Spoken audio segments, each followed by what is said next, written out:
हम मानते हैं कि मसीही धर्म सत्य है क्योंकि 4 प्रश्नों का उत्तर हाँ है। पहला प्रश्न क्या है?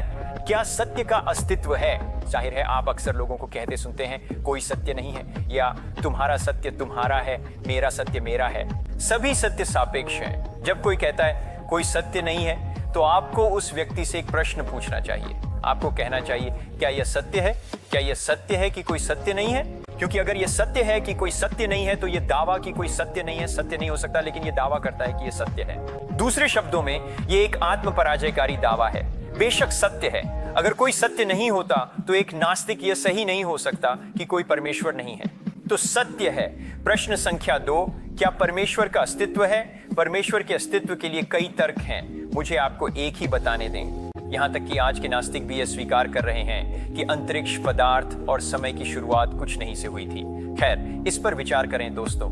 अगर अंतरिक्ष, पदार्थ और समय की शुरुआत कुछ नहीं से हुई थी तो जो कुछ भी अंतरिक्ष, पदार्थ और समय को बनाया है वह अंतरिक्ष, पदार्थ और समय से नहीं बना हो सकता। अब जब आप एक निराकार, समयहीन, अमूर्त, शक्तिशाली, व्यक्तिगत, बुद्धिमान कारण के बारे में सोचते हैं तो आप किसके बारे में सोचते हैं? परमेश्वर। अब हम इस बिंदु पर नहीं जानते कि यह मसीही परमेश्वर है, लेकिन हम जानते हैं कि यह एक ईश्वरवादी परमेश्वर है, एक ऐसा प्राणी जो दुनिया से परे है, जिसने दुनिया को बनाया। तीसरा प्रश्न है, क्या चमत्कार संभव है? जाहिर है अगर चमत्कार संभव नहीं है तो मसीही धर्म सत्य नहीं हो सकता, लेकिन बाइबल में सबसे बड़ा चमत्कार पहले ही हो चुका है और हमारे पास इसके लिए वैज्ञानिक प्रमाण है। वह क्या है? मैंने अभी इसका उल्लेख किया। ब्रह्मांड की सृष्टि कुछ नहीं से। अगर उत्पत्ति 1.1 सत्य है तो बाइबल की हर दूसरी आयत कम से कम संभव है, क्योंकि अगर कोई ऐसा प्राणी है जो ब्रह्मांड को कुछ नहीं से बना सकता है तो क्या वह ब्रह्मांड के अंदर जो चाहे कर सकता है? अगर वह पूरी शो को बना सकता है कुछ नहीं से, बेशक वह यीशु को मृतकों में से पुनर्जीवित कर सकता है, या पानी पर चल सकता है, या लाल सागर को विभाजित कर सकता है। वह इनमें से कोई भी कर सकता है। तो अंतिम प्रश्न, चौथा प्रश्न जो हमें मसीही परमेश्वर तक ले जाता है, यह है कि क्या नया नियम इतना विश्वसनीय है कि हमें दिखा सके कि यीशु मृतकों में से पुनर्जीवित हुए थे? हम मसीही धर्म में विश्वास करते हैं क्योंकि एक घटना घटी, पुनरुत्थान।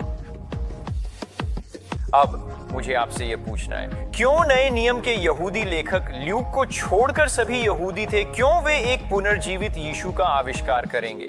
क्यों वे कहेंगे कि एक आदमी जिसने परमेश्वर होने का दावा किया वह मृतकों में से पुनर्जीवित हुआ? अगर ऐसा नहीं हुआ, वे सोचते थे कि यह एक आदमी के लिए परमेश्वर होने का दावा करना निंदा होगी। और क्यों वे एक पुनर्जीवित यीशु का आविष्कार करेंगे?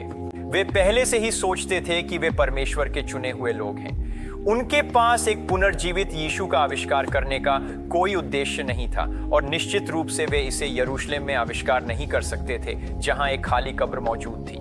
दूसरे शब्दों में, देवियों और सज्जनों, नए नियम के लेखकों ने पुनरुत्थान का निर्माण नहीं किया। पुनरुत्थान ने नए नियम के लेखकों का निर्माण किया। अगर पुनरुत्थान नहीं होता तो कोई नया नियम नहीं होता।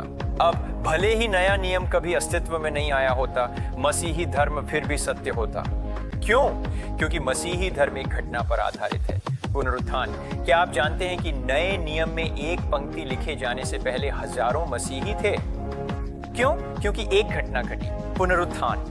आपको यह विश्वास करने के लिए अधिक विश्वास की आवश्यकता है कि यह नहीं हुआ जितना कि यह हुआ। और अगर परमेश्वर का अस्तित्व है और वह ब्रह्मांड को कुछ नहीं से बना सकता है, तो वह निश्चित रूप से यीशु को मृतकों में से पुनर्जीवित कर सकता है। यही कारण है कि हम मसीही धर्म में विश्वास करते हैं।